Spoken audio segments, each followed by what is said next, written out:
Hello, everybody. Welcome to Asia Novel Seminar hosted by Osteopathy Society of Asia. So this program is designed to establish a professional arthroplasty forum that joint surgeons from all over the world can connect to share their personal ideas, clinical experience, and cutting-edge techniques. I'm Yingsu Chen from Shanghai number 6 hospitals and affiliated to Shanghai Jiao Tong University. I'm glad to moderate today's section. This is the 5th episode of season 2. In this episode, we will focus on some special concern in total hip arthropathies for DDH patients. So today we have 3 famous experts in this field with us.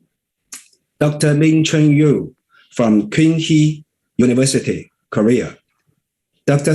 Sebastian Lasting from Lyon North University Hospital from France, and Dr. Hui-Wu Li, who comes from Shanghai number 9 People's Hospital of China, and I. So this is a very special episode. Today we will just focus on DDH, total hip arthroplasties. There will be a discussion section in the end, and we will ask questions to each other on this topic. It is also welcome to have your question that we can discuss after the seminar. Now let's sit back and enjoy. In this section, we have Dr. Min-Chun Yu will talk about the acetabulum position and the treatment of DDH patient in total hip arthroplasty.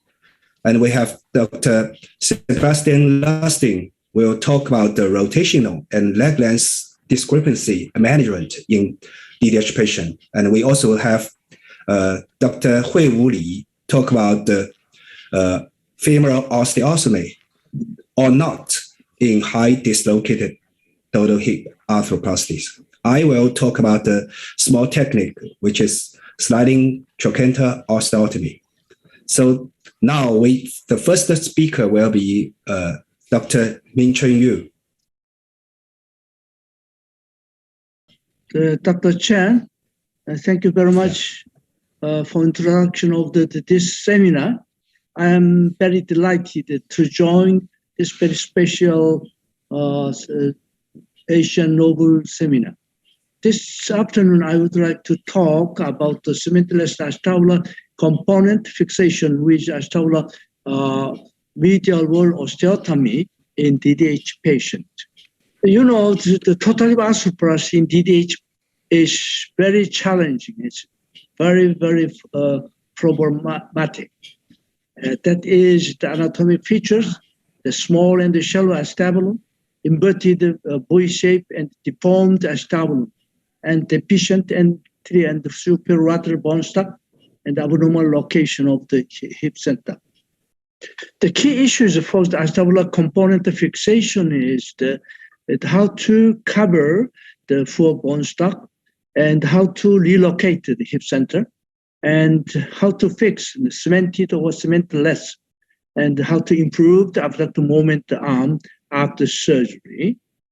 The reconstruction option for deficient and dysplastic acetabulum, small curve width of cement augmentation, cemented curve width autogenous or structural allograft, the acetabuloplasty, the bipolar cup, cemented cup in high hip center, cemented cup with intentional fracture of the medial wall, bilobulated cup, or a highly porous trabecular metal block. They look at this picture, just after autogenous structural bone graft in the defected acetabular superlateral side. Upper part is post-op X-ray, looks very beautiful. But 5.5 years later, half of the grafted bone disappeared. This is the one big issue for problems in the structural graft.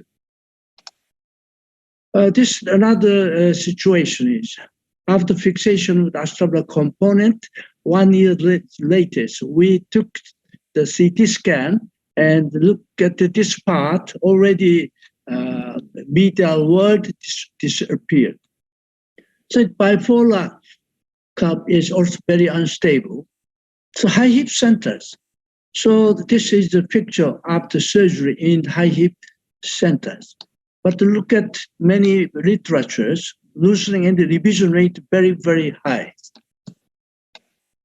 The cemented cup with the intentional fracture of the medial wall, the medial wall fracture, so-called protrusion socket, and the cutuloplasty.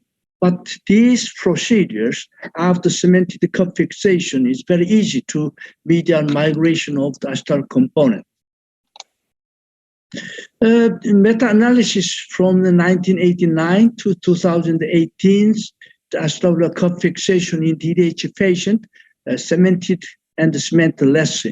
Look at this lower part, the loosening rate and the revision rate, very, very high in cemented cup. So this modification could not provide a long-term survival of the acetabular component, and also fixation of the acetabular component with bone cement has been reported in significant high failure rate. So in 1989, I developed a new technique for secure fixation of the acetabular component without the cement. So the advantages of this procedure is we can put the acetabular component in anatomical position and can preserve the original medial wall thickness and subconjugal bone. Also, we can securely cementless. Also, it can get excellent remodeling and the medial displacement, improved hip biomechanics. And also, most important thing is we can avoid unnecessary structural auto or allograft to increase host bone contact. So I will review briefly the surgical procedure and any approaches when open the joint, identified through acetabulum and drilling into the medial wall and measure the medial wall thickness to get some ideas. Next step is to proceed in the circumferential osteotomy using a specially designed osteotomy. The osteotomy line, look at this picture, is in 1/2 to 3/5 of the acetabular diameter. Then the trapezoidal shape circumferential osteotomy angle is also very, very important. Look at this picture. Then push the osteotomized medial wall into the inner pelvis and preserve 10 to 20% contact of the original acetabular thickness. That means 80 to 90% the medially displaced the osteotomy fragment. Then smoothing the large acetabular portion with a reamer. Sometimes in reverse, the reaming is very useful. By positioning a cementless porous cup, fix it with 2 or screws. Then hook autogenous graft with femoral head is rarely needed. This is an example after medial osteotomy. The left-hand side is immediate first-op pictures. And look at this part, and very beautiful medially displaced fragment. The right-hand side is 2 years later, very well remodeled, thickened medial wall. But it has some pitfall of surgical procedure. The one is incomplete osteotomy is not a good procedure, but the cylindrical osteotomy also we have to avoid. Too deep osteotomy blade can make some mistake in the inner part of the pelvis. The too big osteotomy line makes some trouble, the acetabular limb fracture, or too much medial displacement will make another weak point on the medial side of the acetabular point. Also, lastly, osteoporotic brittle bone is we should be very careful. The materials, my first series from 1989 to 1997, 119 hips. The average follow-up is 15.3 years. Second series was from 1997 to 2018, 198 hips. My first series result, among the 119 hips, we revised the 6 hips. 2 is to severe wear of the polyethylene liner and the osteolysis. Also, all this complication was not related to with medial wall osteotomy. So medial cell loosening is no anyone. So indication of the medial wall osteotomy is Crowe type 3 and 4, after stage C and D, Phylakides C. Sometimes in the B also could be an indication. To improvement of radiographic parameter, we checked the center of hip, the length of abductor moment arm, thickness of the medial wall, ratio of the center body and abductor moment arm, medial displacement, and cup coverage. Among them, the length of abductor moment arm is preoperatively 48.5 millimeters, post-operative improved 56.6, near to the normal hip. The ratio between the body center and abductor moment arm was 2.3 to 1 to 1.7 to 1. So I will show you some illustrative cases. The left-hand side, preoperative, the middle is post-op, very nicely displaced the medial wall. The 20 years after surgery, excellent remodeling of the medial wall. Another 46-year-old female patient, left pre-op, middle post-op, the last 23 years after surgery, shows a very wonderful, good remodeling of the medial wall. Yes. Also, a 69-year-old female patient, pre-op and post-op, and 10 years after surgery, very wonderful remodeling of the medial wall. There's a 54-year-old female patient, also pre-op, post-op, 21 years after surgery. This is another case of the 54-year female patient. The post-op was 17 years after surgery. The CDH patient, the 23-year-old female, the post-op, and 16 years after surgery. This 56-year-old female patient, dysplastic, and post-op, and 15 years after surgery. The 30-year-old male patient, and dysplasia, and after surgery, 10 years after surgery, shows very beautifully remodeling of the medial wall. So in conclusion, medial wall displacement osteotomy preserves original medial wall and subconjugal bone stock and shows excellent remodeling capacity. The osteotomy could provide secure fixation and good reposition of the cementless acetabular cup. The augmentation of the bone graft is rarely indicated. The abductor moment arm increased post-operatively. Also, abductor load improved remarkably. Then finally, circumferential acetabular medial wall displacement osteotomy is an excellent reconstruction option for deficient and dysplastic acetabulum of DDH or CDH. Thank you very much for your attention. Thanks, Professor Yu. Okay, let's discuss after all the speakers. So the second speaker will be Professor Sebastian Lustig.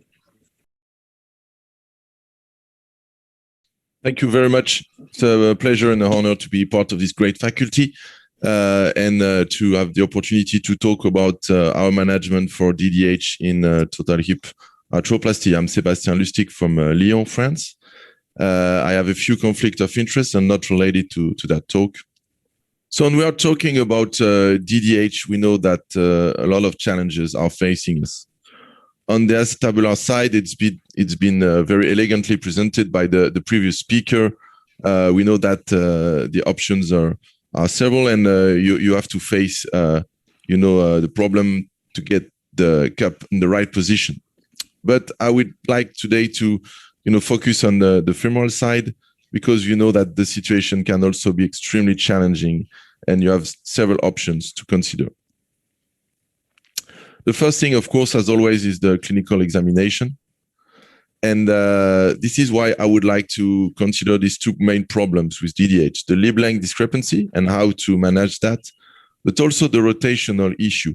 And when you see these patients walking, you understand that you have to consider both and you have to try to correct both when doing the hip replacement. Very importantly, when you do challenging surgery, is templating. The Crow classification is helpful for that because it's allowing us to anticipate the anatomical problem. When you move from the low-grade dysplastic hip, you know that the neck shaft angle is increased. You have to face fluted femoral shaft. But when you go to the more severe dysplastic hip, you have to consider the problem of, augmented femoral anteversion and also decreased neck length.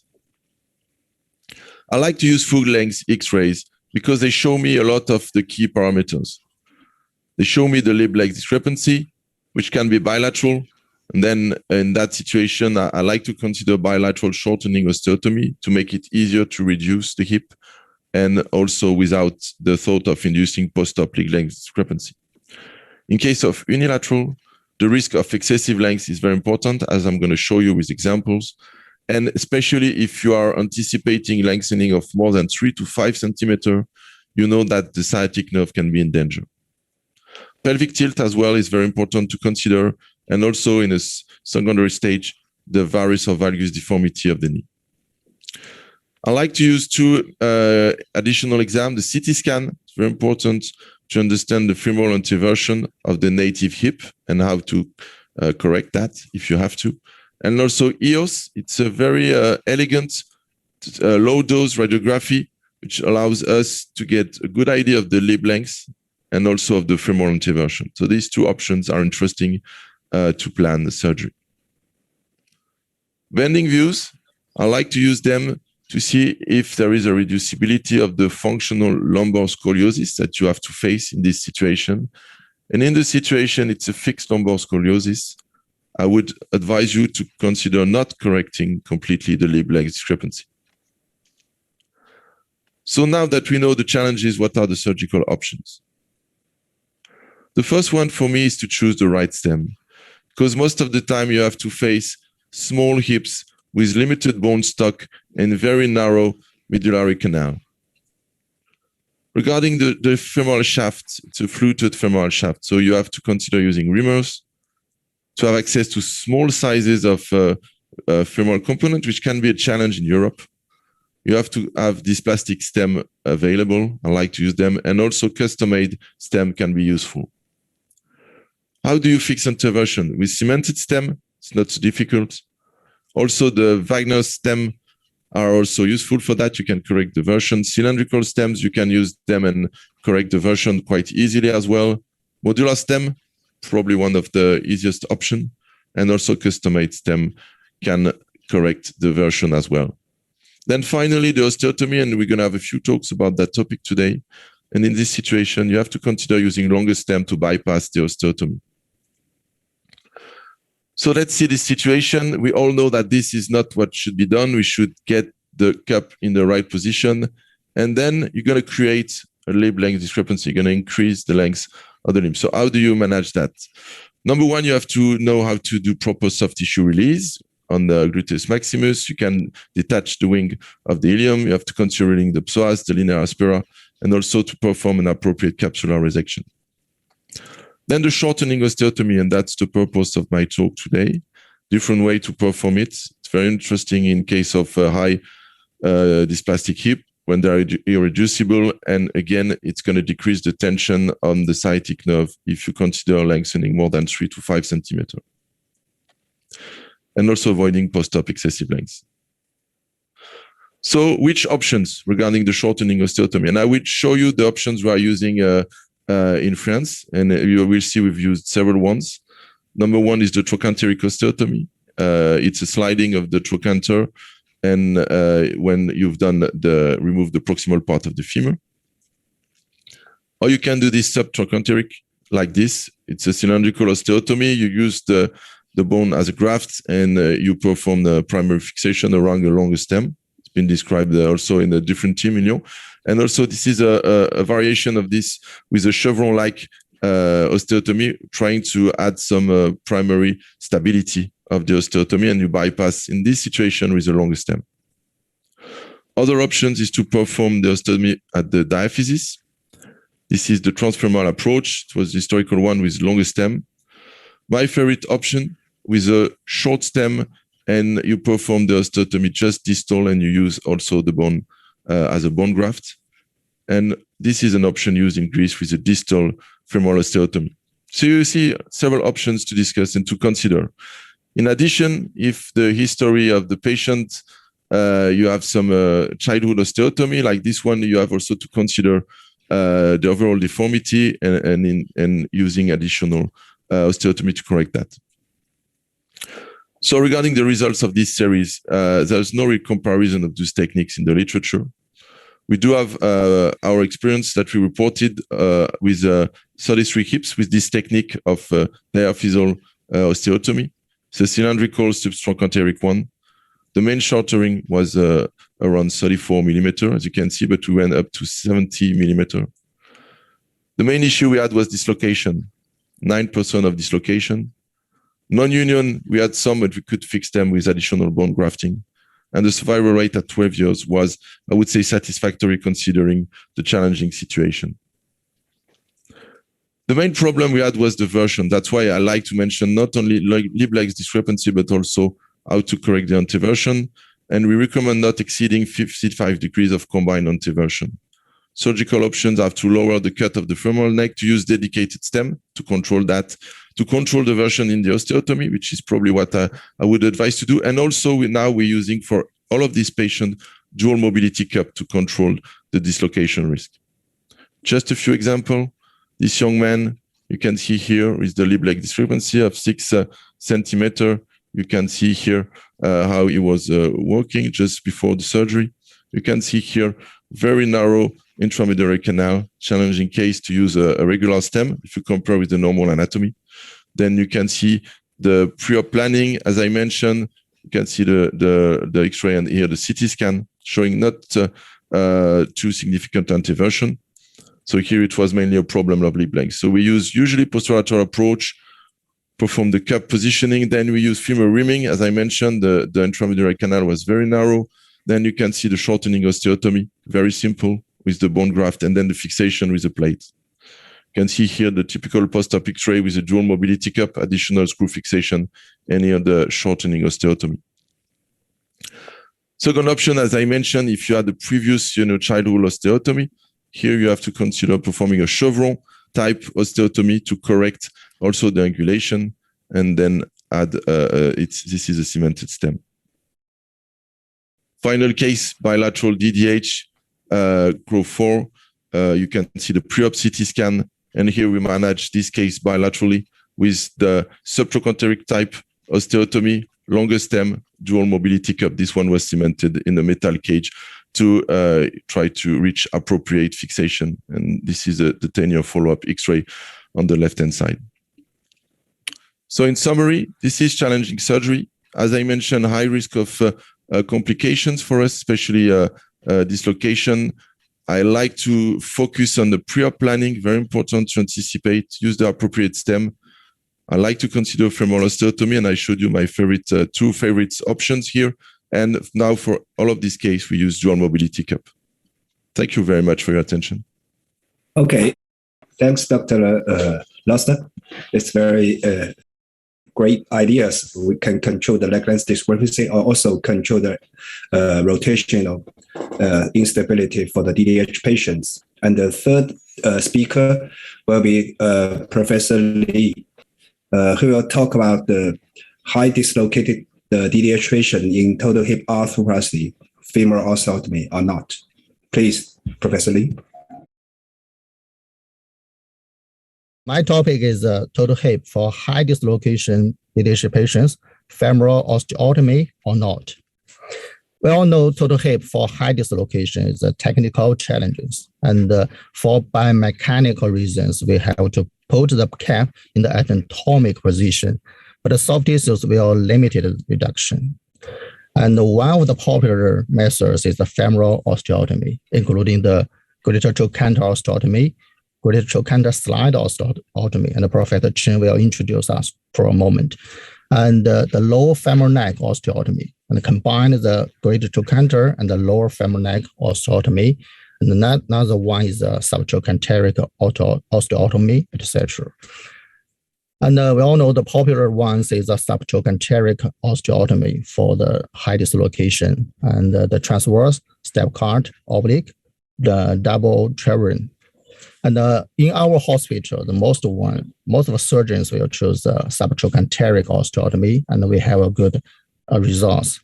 And sometimes we're using the low femoral neck osteotomy, but the high greater trochanter maybe can cause the fracture, the impingement, or even the dislocation, like these patients. And have the low femoral neck osteotomy, the patients have dislocation and found the impingement can cause the dislocation. So we modify the trochanter during the process program.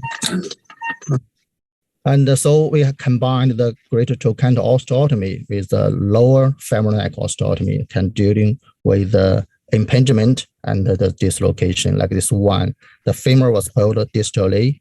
Transverse osteotomy was complicated proximal to the obturator level, and the femur was split longitudinally, like this one. And we modify these methods. Some surgeons modify these methods, and the next one, oblique, cut, and the distal cut, even to the calcar, and less trochanter. And like the patients, 56 years female, and is a small, and have the surgery and the infection, the debridement previously. And we have cut the femoral neck and the greater trochanter and the calcar, and then perform the total hip. And like this one had several times surgery before this one, and we cut the femoral head, the greater trochanter, the calcar, and this one. The greater trochanter combined with the low femoral neck osteotomy, not only dealing with the reduction caused by the longer muscles, but also the previous muscles, especially the patients have an infection or have the surgery before. And the Professor Shang these methods, modify these methods, and proximally, the medial proximally and the lateral distally, and can dealing with the deformity of the proximal of the femur. So the advantage of the osteotomy, including the prolonged operation time, increase the trauma, delay the weight bearing, and the intraoperative fracture, even increase the cost. The Union reported about incidences of 5% to 30%, nearly 13%. The leg length discrepancy is about 2 to 3 centimeters. Then the cause of claudication is about 80% in the osteotomy group. And even if exacerbate the scoliosis, like these patients, after 1 year, the scoliosis exacerbated.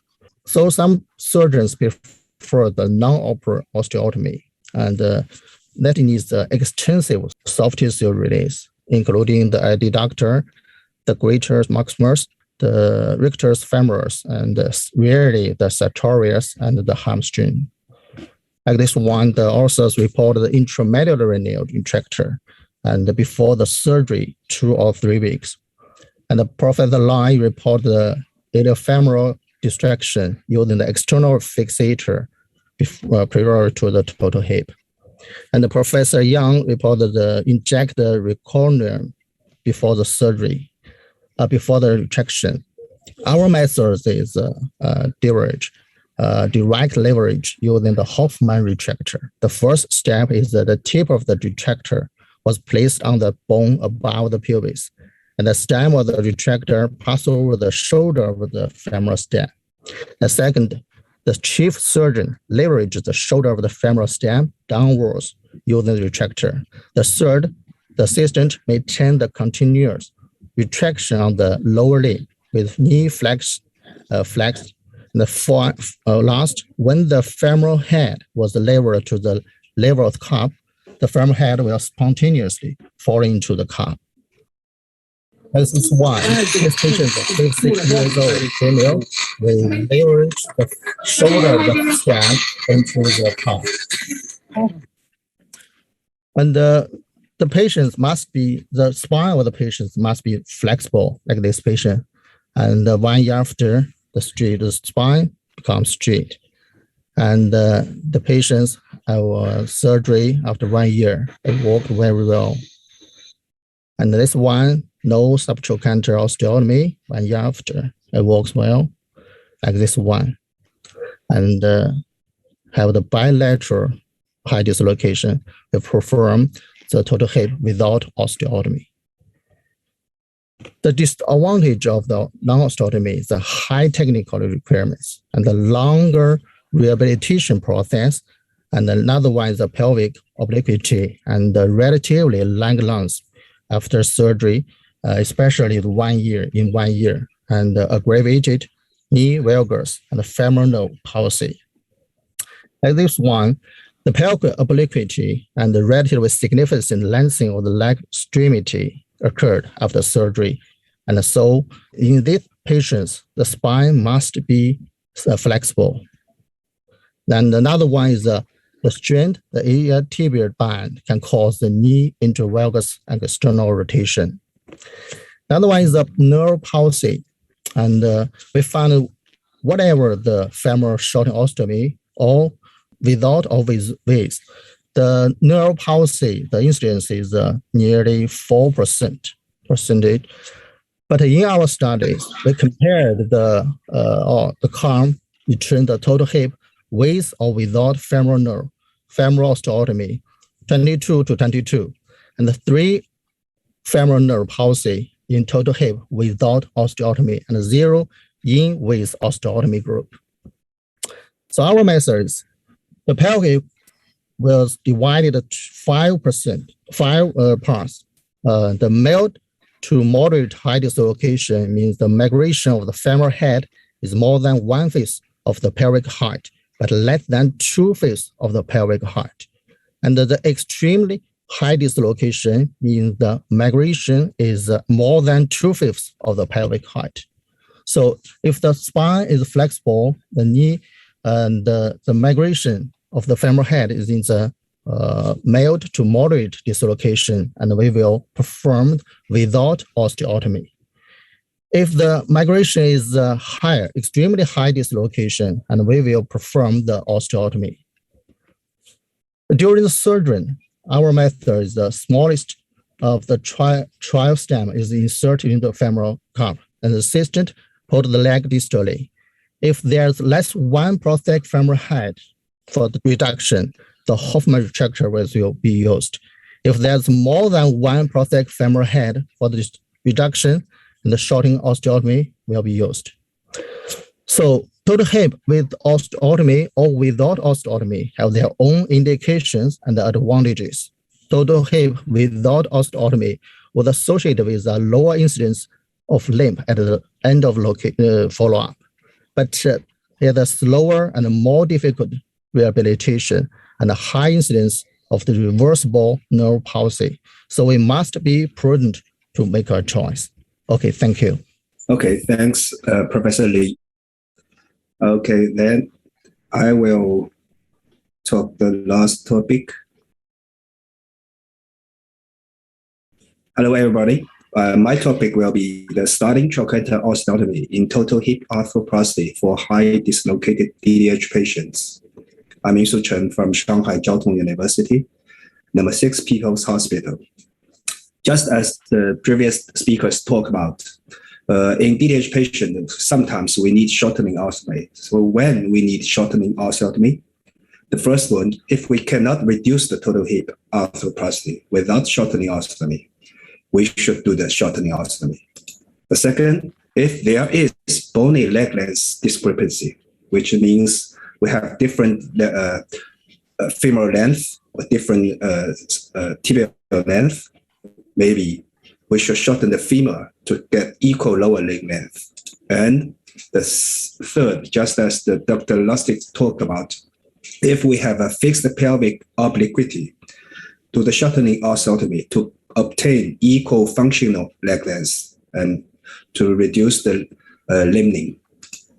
So we have different techniques to do the shortening osteotomy, just as previously Professor Lee talked about. We can do subtrochanter osteotomy, we can do sliding trochanter osteotomy. Subtrochanter osteotomy is most commonly used in China. We have different technique. We can do transverse cut, we can do step cut, we can do oblique cut. So it is very widely used in China. I know also in worldwide use. So we have a good clinical use, clinical result, and very good results. This subtrochanter osteotomy have a great advantage, especially we combine the use with S1 and with transverse cut. First, we can adjust the femoral anteversion when use the femoral with the S1 or non-S1, because we have the subtrochanter osteotomy, so we can adjust the anteversion. And the second, we can multiple cutting during the operation. If we cannot reduce, we can do more cutting. And very important, it can get good clinical result. It is reported in the literature. But there is also some disadvantage, which is most important. The disadvantage is non-union. According to the literature, the incidence of non-union at the osteotomy site range from 0 to 22. So sometimes it's very high. So when we use the subtrochanter osteotomy, I think distal stability is fundamental. So this is for example, this is a high dislocated hip. The surgeon place the acetabulum in true acetabulum and do the subtrochanter osteotomy. It seems very good and reduce it very great, but after several months, we can see the non-union, and at last we see the failure of the femur side. When we look back, we see the distal part is not stable. This is the cause of the non-union of this. So we have also met some bone union in our CRS patients. So after that, we choose another osteotomy, which is sliding trochanter osteotomy. So our technique is used the sliding trochanter osteotomy. We can see the great trochanter can adjust affiliated with the gluteal medius and the vastus lateralis. So the lateral muscles are complete. So we can also do the multiple osteotomy during the operation to adjust the leg length. And after that, we can use the cable to fix the great trochanter and have a very good stability of this hip, also do the fragment of the great trochanter. So we can see the illustration of the sliding trochanter osteotomy. Usually we can do the great trochanter cutting up about 6 centimeters, and we can do the shortening, and we put the stem in, adjust the anteversion, and reduce it. After that, we use the cable to fix the fragment, which complete adduction. So here are some, for example, for the high dislocated patient, use this technique. This is a female, 35 years old, with a crowd 4 DDH patient. We put the cup in the true acetabulum, and we do the sliding trochanter. After 1 year, we can have a very good union and good result. Another 55 years old female, also we can see high dislocated and very difficult to reduce the hip during the operation. We do the cutting. So we see when we reduce the hip, it is very tight, and we should adduct the lower leg then to affix the great trochanter then we can have a very good tension of the muscle. But after 6 months, we can see the equal leg length can acquire and very good bone union. So our clinical data showed from January 2017 to December 2018, we have 31 crowd 4 DDH total hip arthroplasties with sliding trochanter osteotomy, which may include 5 males, 26 females.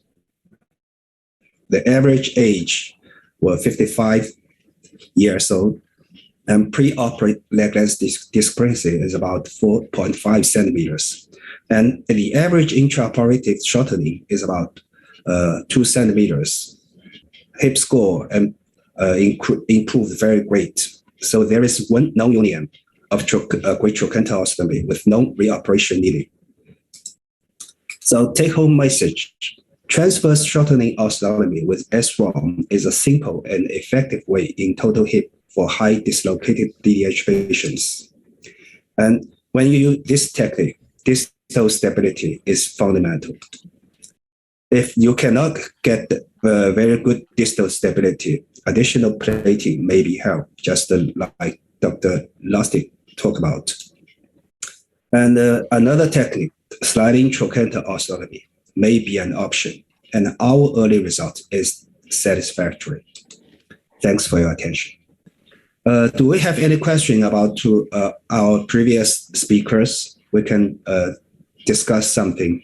We can ask questions and answer each other. Anyone have questions? I have a question for Dr. Yu. Sorry. Yes. Dr. Yu. Dr. Yu, and you report you dip the acetabular using. I'm not sure. You use the osteotome, or use the reamer. Sometimes we use the smallest reamer to ream the acetabular and tiny penetration to the medial wall. And do you know what the difference using osteotome and the reamer?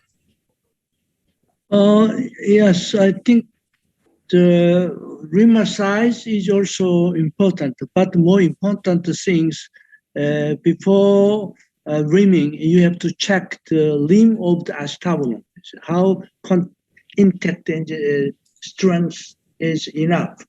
Otherwise, for example, an osteoporotic and very thin piece of the acetabular limb is very, very dangerous to acetabular rim fracture during reaming.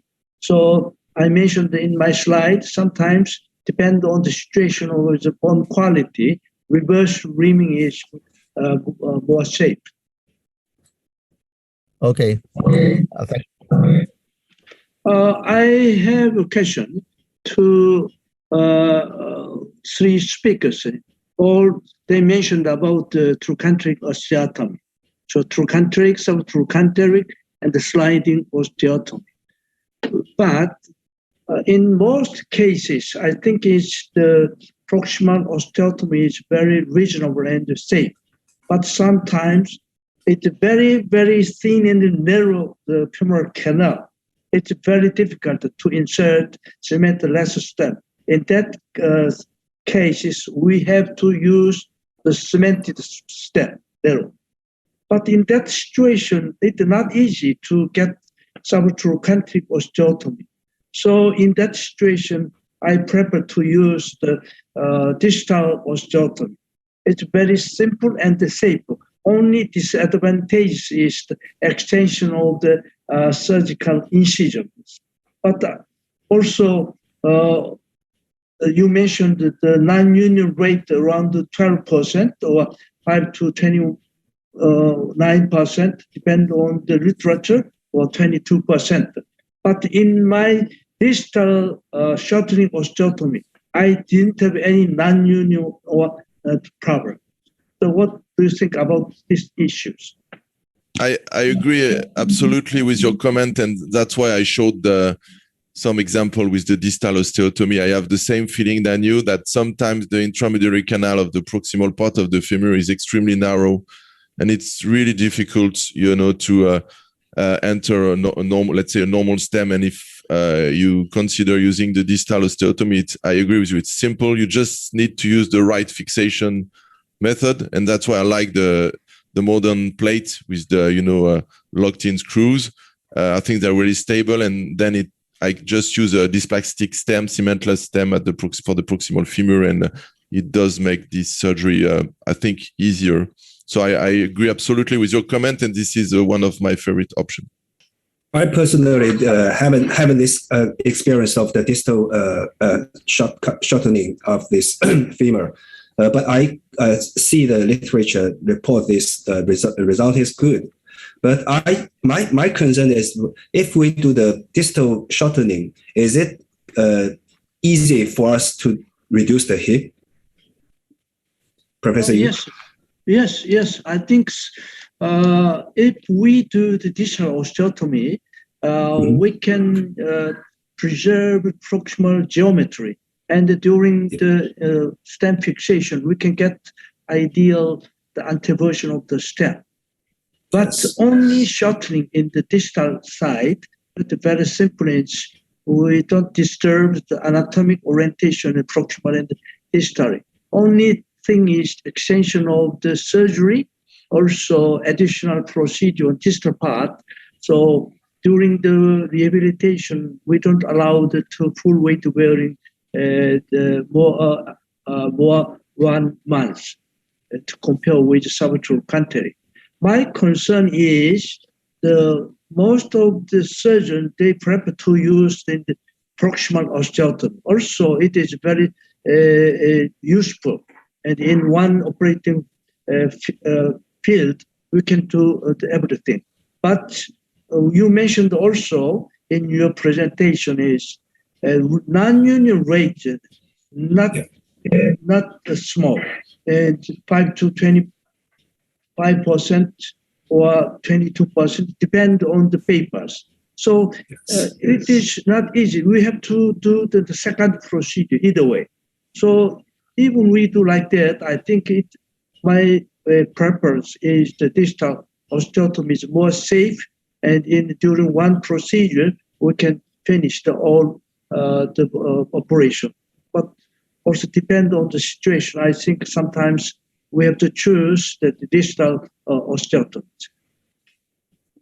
Another question about the portion, the part of the distal shortening part, where we will do the osteotomy. The question is for Dr. Lustig and Dr. Yu.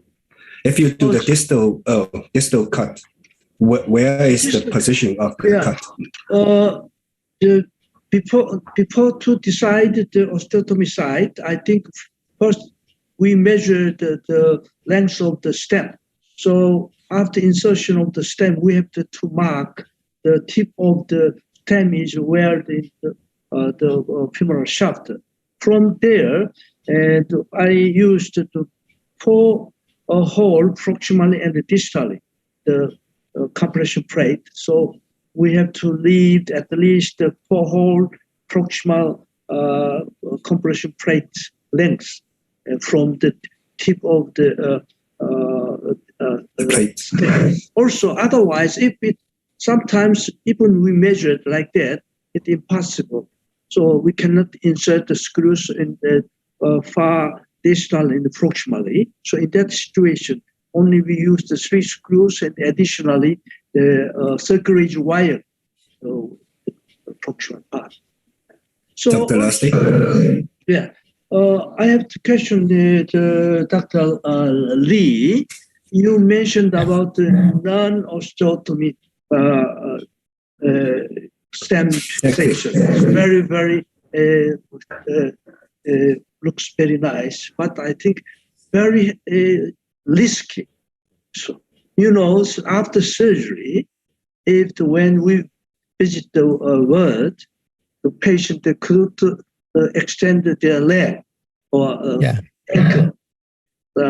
It is not easy, but some of patients that sciatic palsy could be returned, but some patients they don't permanent sequel.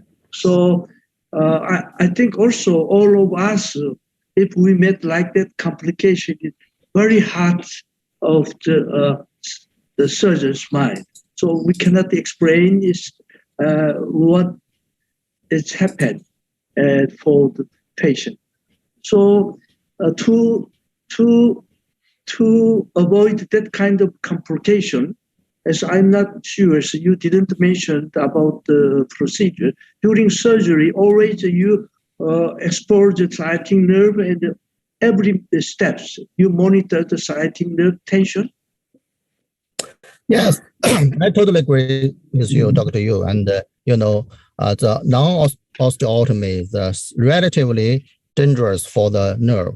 So during the surgery, we will put the sciatic nerve, but sometimes it's very, very tight. But in our cases, there's no sciatic nerve injury after surgery, but we have a femoral nerve palsy after surgery. Even the palsy is reasonable, and even about between in the 6 months, so the palsy will disappear.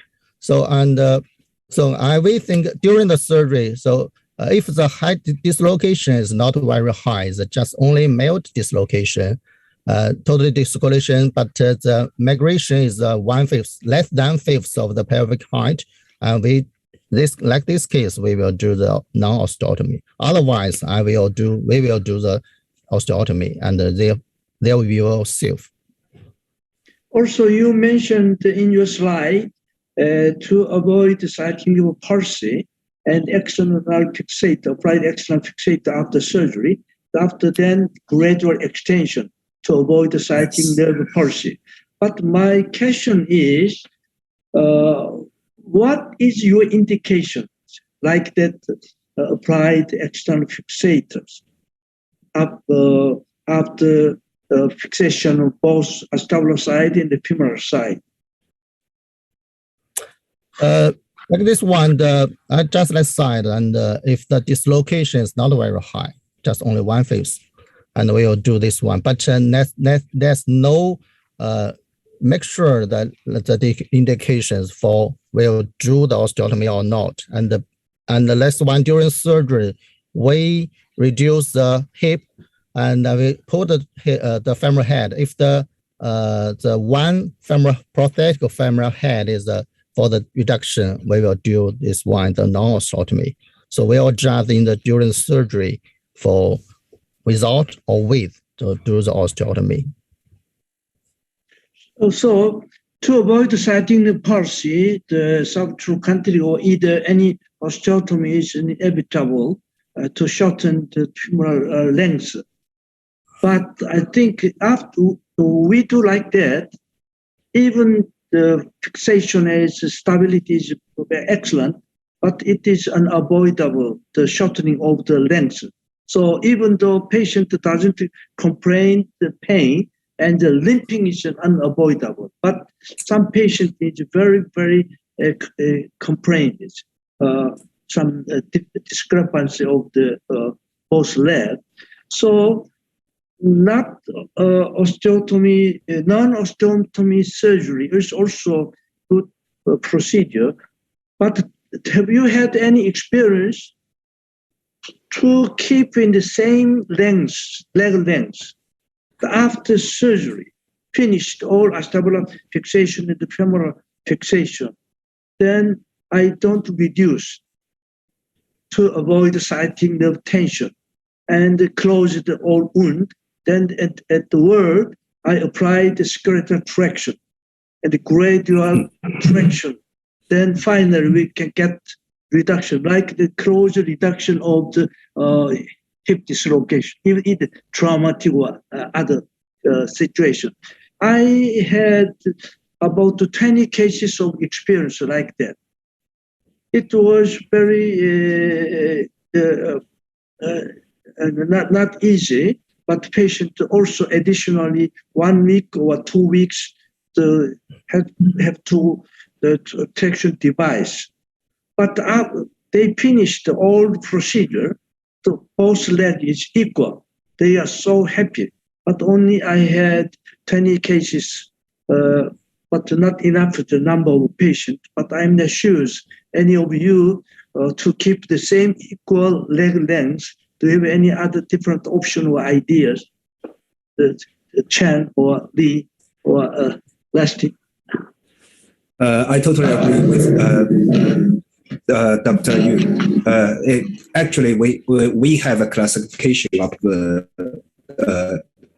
crowd 4 DDH patient according to the leg length discrepancy solutions. We classified as into A, B, C, different types, and for for B, especially the fixed pelvic obliquity, the A and B type, we should lessen the shortening of the femur or shorten the length to get the equal leg length. Otherwise, if we do the shortening, the people will feel the difference of the leg length after 1 year, especially. So they will complain about this. So we just do this. But I haven't any experience on we just reduce it after 2 or 3 weeks. This experience is not, we don't have this. Dr. Lee or Dr. Lustig, do you have these experiences? Yeah, I totally agree with you. And I think that most important one, first, the patient, the hip is soft. And second, the spine is flexible.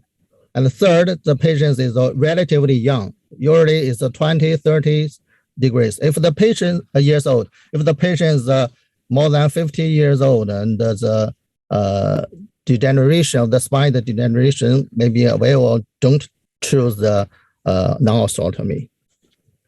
Okay. Dr. Lustig? Yeah, I agree. That's a very good point. It really depends on the reducibility and of also if the pelvic obliquity is reducible or not. And I also agree, I would not consider the same if the patient is 30 years or 20 years, like I showed, or if he's 80 plus. So it's a very reasonable discussion about making the right choice for each patient and whether we should, correct the limb length or just keep it as it is to make it maybe easier for the patient to, for the rehabilitation process. Okay. Do we have any time? I think we have already discussed enough. One more question for Professor Lustig. In your presentation, I see we should control the rotational stability of the DDH patients. It's very important. How do you concern about the combined anteversion for this patient? DDH patients have different anteversion, and especially the femur side. No, absolutely. That's where I like to use the osteotomy also to, control the rotation and to make sure the combined anteversion is not, abnormal and is not going to lead to some instability. And also, if in any case I'm, worried about potential instability, as I showed, I really like to use dual mobility cup to increase the stability of the device itself. So I think it's a great, let's say, concept to consider in this situation if you are worried about potential instability, in addition to correcting the rotation. Okay, Professor, you have any comment?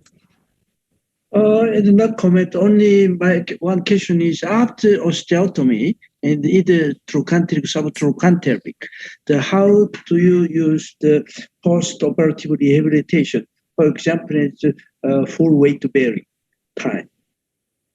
Yeah, good question, Professor Lee. And even 6 weeks after surgery, there's no weight bearing, toe touch weight bearing. After that, maybe 3 months after, only weight bearing after the subtrochanteric osteotomy and the slide osteotomy. Dr. Lustig, also, do you allow the full weight bearing after 4 weeks or 8 weeks, something like that? What is your option? Yeah, when we use distal osteotomy, usually it's 2 months, so 8 weeks before full white bearing, depending on the X-ray and the healing of the bone. But minimum is 8 weeks with 2 touch and non-full white bearing. Okay, great. Okay, time is passed very quick.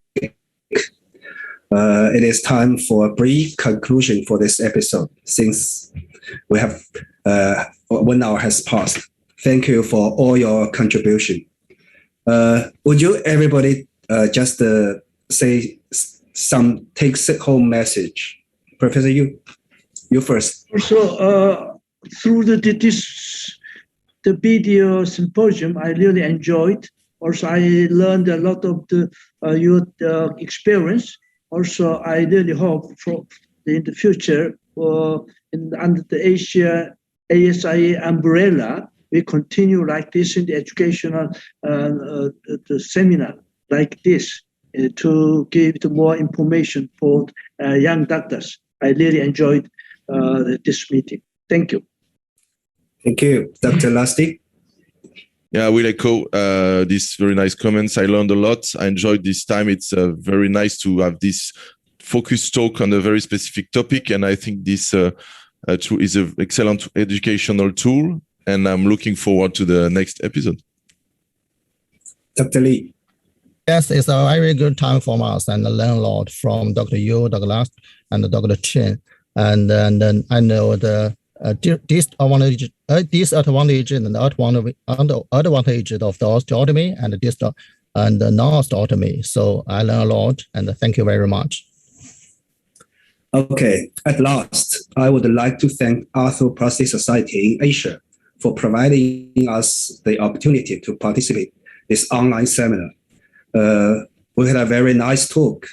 We've got lots of inspiration from each other. Okay, everyone, this is 5th episode of Asia Novel Seminars season 2. Let's call it a day. Thanks everybody watching, and hope you all enjoy yourself. We will see you next time. See you.